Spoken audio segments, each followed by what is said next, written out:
Fala galera, beleza? Bem-vindos a mais um Direto do Forno e hoje com um assunto quente.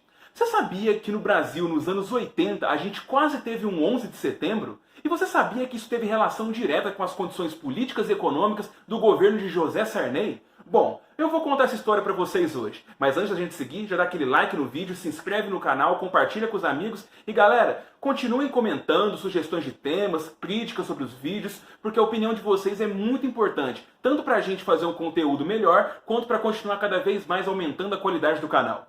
Recado dado, agora vamos que vamos!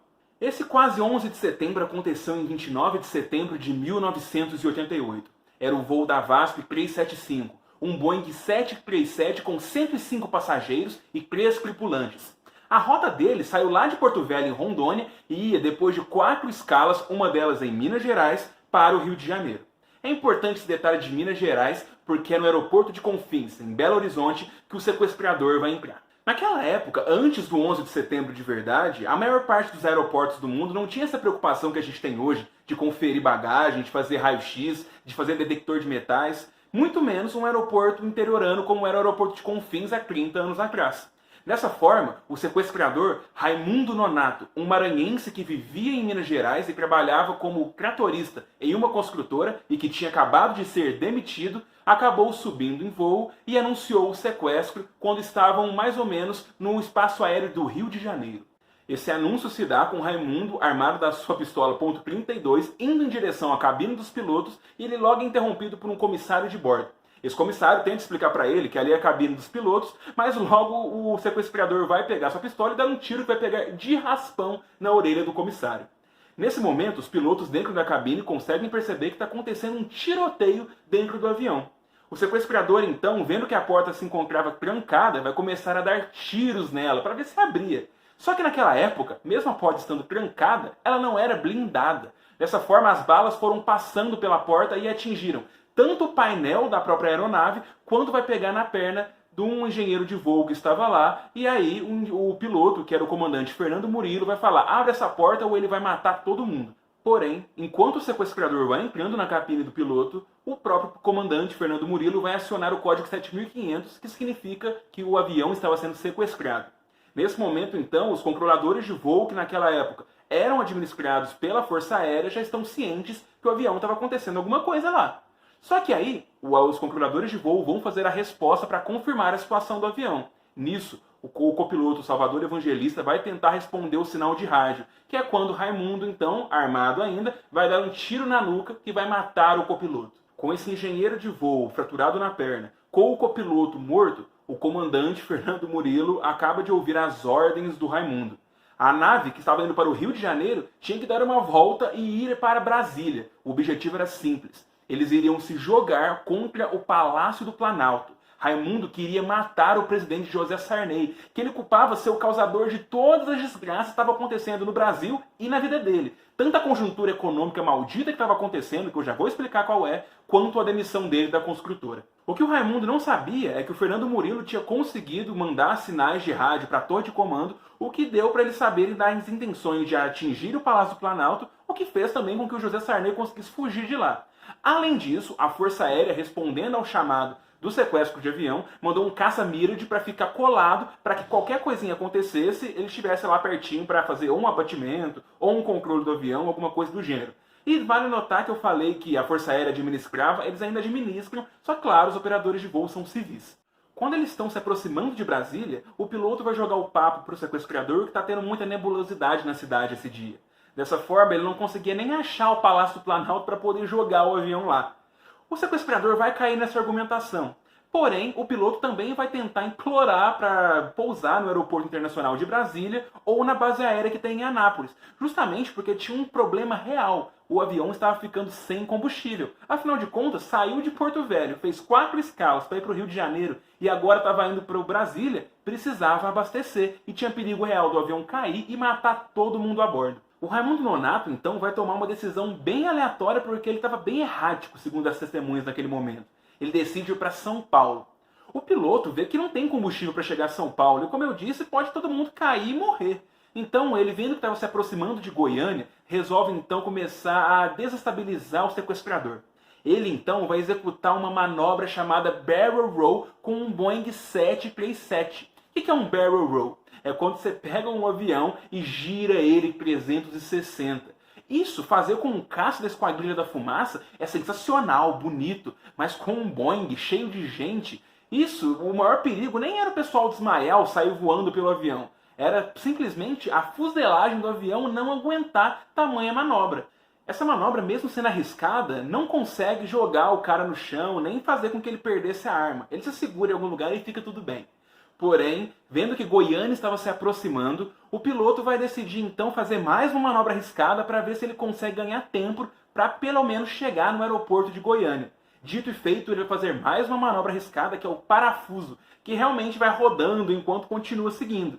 Isso vai realmente jogar o sequestrador para longe e vai fazer com que ele ganhe um tempinho para conseguir pousar o avião, isso 1h45 da tarde, no aeroporto de Goiânia. E nesse momento, todo mundo já assistindo, a mídia cobrindo ao vivo, o avião da Força Aérea seguindo atrás, o Sarney falando já comentários sobre o incidente, e nisso, quando eles estão pousados, vão começar as negociações com a Polícia Federal. A Polícia Federal, então, vai começar a negociar, o Raimundo Nonato vai falar que é uma pequena aeronave para fugir para algum lugar, sei lá o que se passa na cabeça dele. A Polícia Federal vai fingir que vai dar, e nessa brincadeira, o Raimundo Nonato vai descer a rampa do avião com o piloto Fernando Murilo como escudo humano.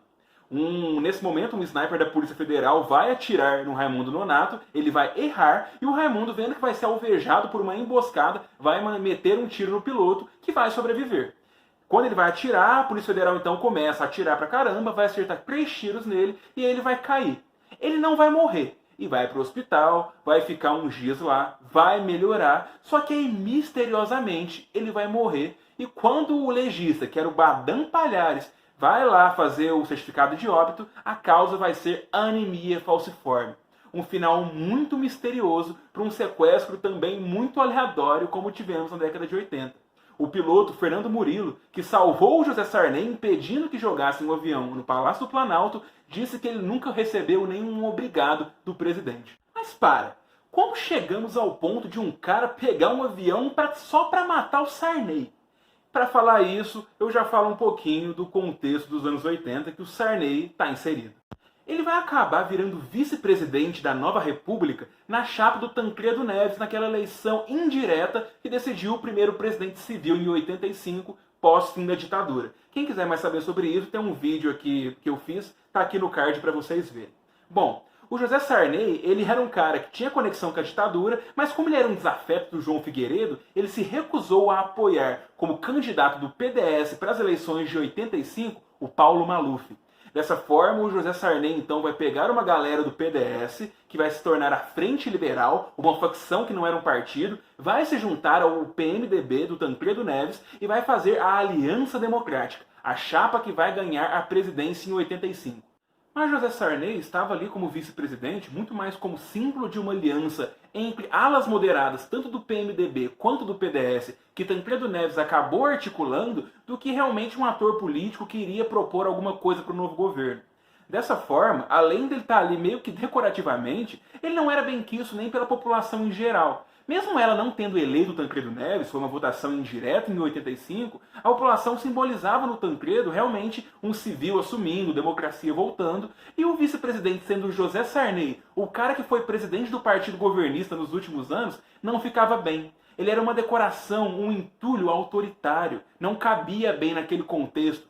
Justamente numa época pós-direta já, onde o povo estava realmente fazendo democracia na rua. Era o momento das associações de bairro, das organizações sociais, dos movimentos sindicais, da militância da Igreja Católica, do movimento estudantil. Então era realmente muita gente buscando uma democracia firme. E o Tancredo Neves simbolizava isso.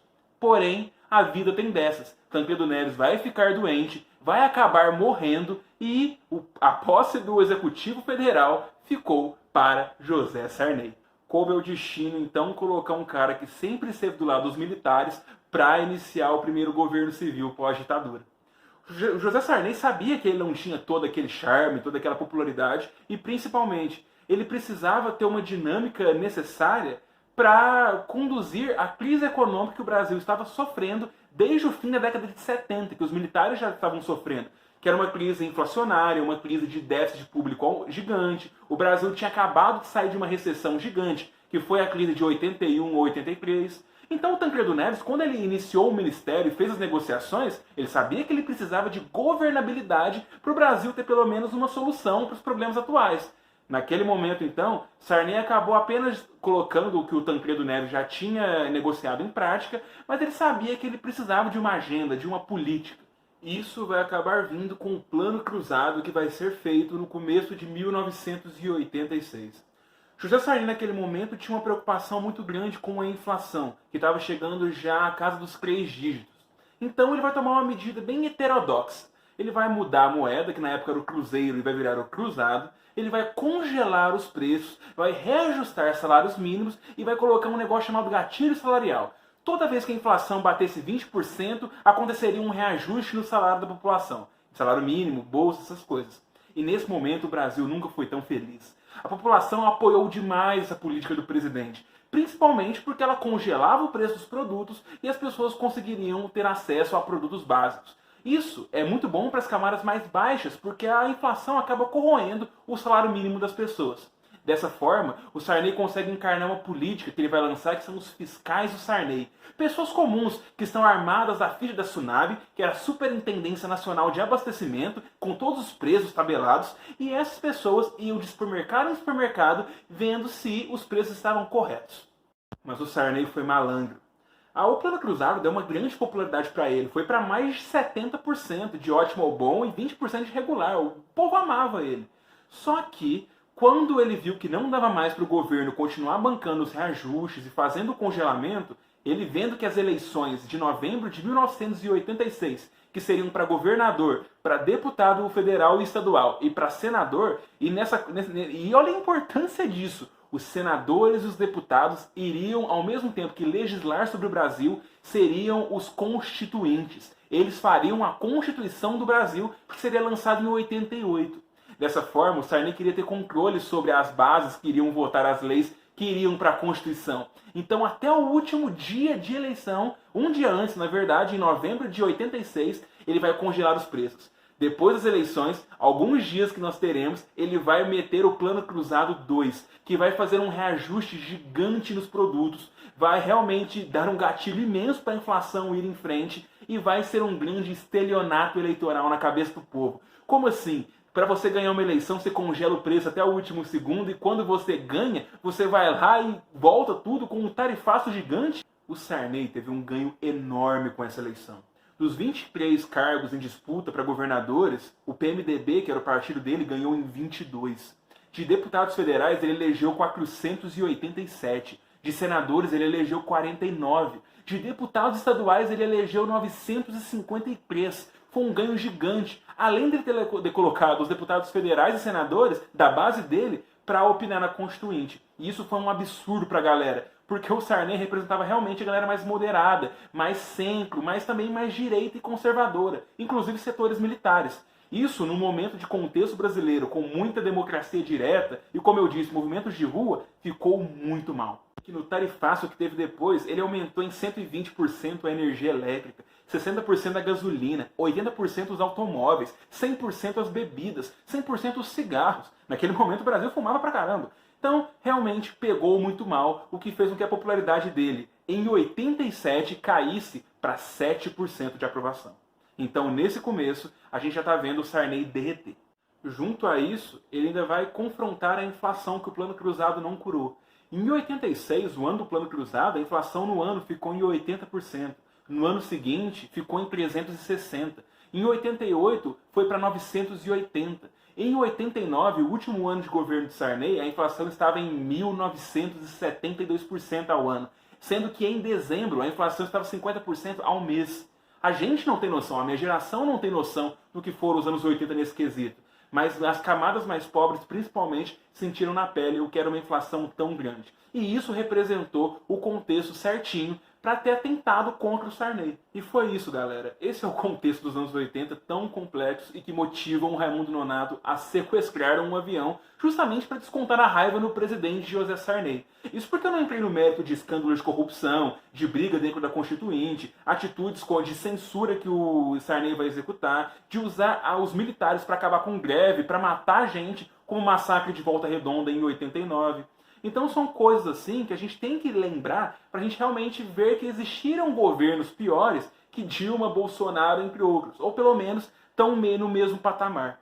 O Sarney vai passar por 3 moedas. Ele vai ver a inflação escalonar, como eu citei agora há pouco. Ele vai passar por 5 reformas econômicas. O plano Cruzado, Cruzado 2, o plano Bresser, o plano Verão e a política do arroz com feijão. Vai passar por 4 ministros da Fazenda, Francisco Dornelles, Dilson Funaro, Luiz Carlos Bresser Pereira e Maílson da Nóbrega. Ele vai passar por muita coisa e quando vai ser as eleições de 89, que foram só para eleger o presidente, que tiveram 22 candidatos, todos eles falaram que de alguma forma eram em oposição a Sarney. Inclusive, um carinha lá de Alagoas que fez a plataforma dele principalmente falando mal do Sarney. Um carinha chamado Collor, mas essa história a gente deixa para outro vídeo. Galera, muito obrigado.